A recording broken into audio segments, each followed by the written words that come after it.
All right, let's get right into it. We hear all about NVIDIA's latest and greatest GPUs, but what about the place where the next big thing is being cooked up? Today, we're going to peek inside NVIDIA Research, their secret idea factory, and break down the three massive challenges they're tackling to build the next wave of AI. And who's our guide? None other than the head of the lab himself. He basically says, yeah, I have the best job here because I get to just play with new tech and figure out what we're going to build next. You got to love that. Their job isn't just to make today's products a little better. It's to imagine what's even possible tomorrow. And look, this lab has some serious street cred. This isn't just theory. Just look at their greatest hits. They're the ones who basically dragged AI into the modern era by taking a model that needed 16,000 CPUs and getting it to run on just 12 GPUs. They invented the super fast networking like NVLink that makes today's AI data centers even possible. Oh, and you know that gorgeous realistic lighting in your video games? Yep, they invented the RTX cores that do that too. So when these folks talk about the future, you should probably listen up. So what's the first huge problem they're trying to solve? It's challenge number one, the AI speed limit. We're talking about why the AI we have today is starting to hit a brick wall, and, more importantly, how NVIDIA plans to just smash right through it. It all boils down to this question. For an AI to feel truly real-time, to actually reason and interact with us instantly, how fast does it really have to be? See, it's not enough for it to be smart, it has to be crazy fast. We're not talking about spitting out a few words a second.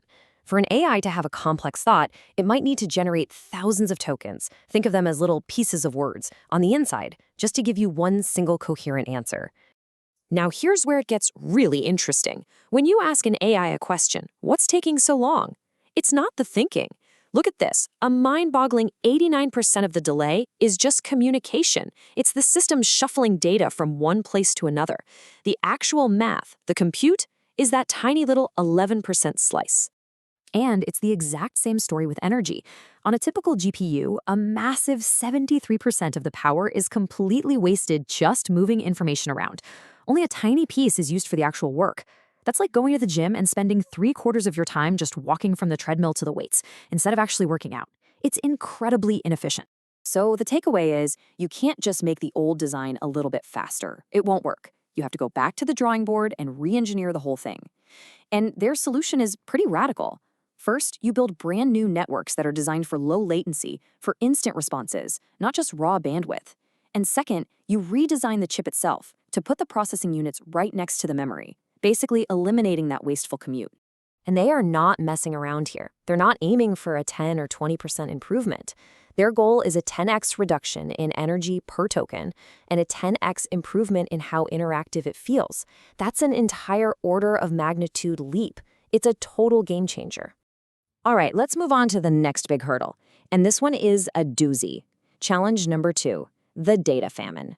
Seriously, what happens when your AI has already read everything on the internet? Like all of it. You see, for a long time, AI has been built on this idea called the chinchilla scaling laws. It's basically a rule of thumb that says for every parameter in your model, you need about 20 tokens of data to train it well. But we're running out of good data. We've scraped the entire web. So how on earth do you make models smarter if you can't feed them more stuff? Well, you teach them to think. The old way was just pattern matching. You give it some input, it makes a quick guess. The new way, which they call RLAP, is totally different. Instead of just guessing, the AI is actually rewarded for running an internal thought process, kind of like showing your work on a math problem before it gives you the final, verified answer. And does it work? Oh yeah, just look at this. For their Nemotron 2 model, the basic version's accuracy is on the left, but look what happens when you train it with this thinking process. Accuracy shoots up by nearly 20%. That is not a small tweak. That is a massive improvement in how the model understands things. So here's the big idea. The key takeaway from all this. AI can actually get smarter without needing more data. It just has to learn how to reason with the information it already has. This is a huge deal. It's how we get past that data bottleneck. Okay, for our last challenge, we're bringing all of this into the real world. Challenge 3, giving AI hands. This is all about crossing that huge chasm between the digital world of bits and bytes and our physical world of, well, stuff. And this is where that data famine we talked about becomes almost impossible. Why is robotics so much harder than language? Well, think about it. You can't just scrape the physical world for a trillion examples of how to fold a t-shirt.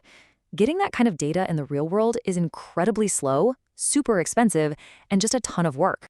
So NVIDIA built this absolutely ingenious pipeline to create data out of thin air. Get this. Step one, they have a model watch 44,000 hours of videos of humans doing things, just to learn the basic actions. Step two, it then dreams up brand new synthetic data specifically for a robot, basically translating what it saw humans do into movements a robot can make. Step three, the new Groot model then gets to act, training on this giant custom-made data set, completely leapfrogging the need to collect data in the real world. Okay, so we've got faster chips, we've got smarter ways for AI to learn, and we have a way to give that AI hands. But these are three separate projects. This is where we tie it all together. And believe me, this is where the future starts to look pretty wild. It's a future that is self-improving. And this is how it all connects. It's not a list, it's a loop. It's a virtuous cycle. You start at the top. The new, faster AI chips make it possible to run more complex, smarter AI. That smarter AI, with its new reasoning abilities, can then be put into a robot, creating a physical AI. And what does that robot do? It goes out into the world and generates brand new data, which then gets fed right back into the top of the loop, making the whole system smarter and faster. Each piece accelerates the others. But the final twist is the biggest one of all. The head of research was asked if they use AI to design all this stuff. And the answer was yes. He said, "We're trying to make AI be a partner with us in the research process." Think about that. They're not just building AI anymore, they are now using the AI they built to help them invent the next generation of technology. And that leaves us with one last truly mind-bending question to chew on. If AI helps invent the next generation of AI, which is then even better at inventing things, what on earth comes after that?